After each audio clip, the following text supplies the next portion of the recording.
Well, I can tell you've got millions of people in the state of Texas that don't have any electricity at all.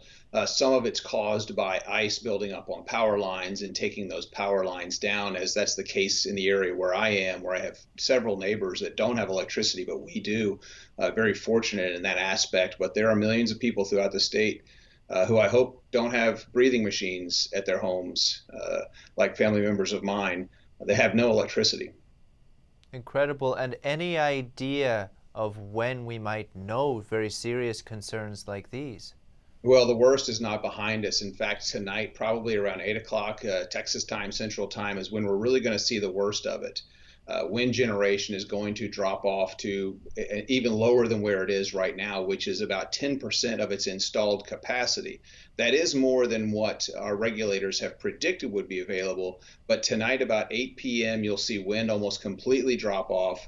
And you'll see solar out of the question whatsoever. So our unreliables will quit contributing to the grid, where our reliables will have to pick up our natural gas, our coal, and our nuclear. And we are facing severe shortages of natural gas as more and more people are using that to heat their homes at this point in time, in hospitals and schools, which most are closed today. And I'm getting alerts that both of our boys' schools will be closed tomorrow as well. But the incredible demand increasing for natural gas, and so it's you might have some issues where the natural gas electric generation drops off as well. What are the emergency services doing to get you guys back in order? Well, I know you've got electric crews out around the state working in really single digit temperatures right now, trying to repair lines throughout the state to return power to people's homes. In some areas where the lines aren't presenting a problem because we don't have enough electric demand or enough electric generation here in the state, you're seeing rolling outages, AKA blackouts or brownouts. People are actually having their electricity shut off in certain parts of the state because the generation is just not there. And you look over the last 4 years in our reliable electric generation, we've lost over 4,000 megawatts of reliable, but the unreliables have grown significantly, over 20,000 megawatts of unreliables, but they're barely contributing to the grid right now. So, what does this mean in simple terms? Reliables, unreliables? What do you mean? Well, reliables are our nuclear, our natural gas, and our coal. They can ramp up and ramp up down. Well, natural gas and coal can ramp up or ramp down, really on demand to meet the needs. It's what's referred to as dispatchable electricity. Our unreliables, they produce electricity when the wind is blowing or the sun is shining.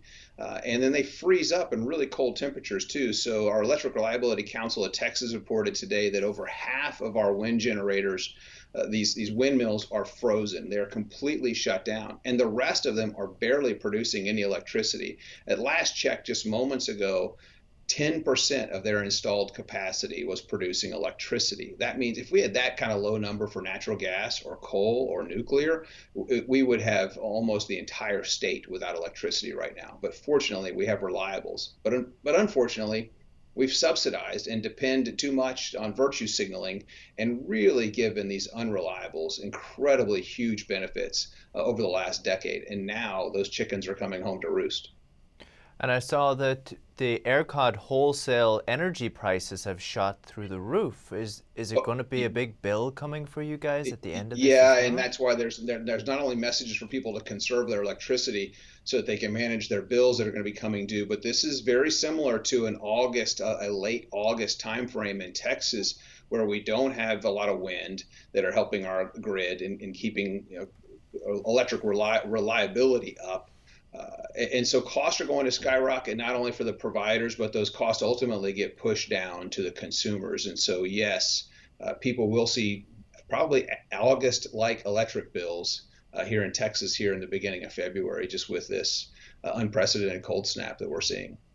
Incredible, Mr. Isaac. We wish you guys all the best there, and we'll get an update from you in the future. Thank you so much, and good luck. Thank you so much. Appreciate you having me on.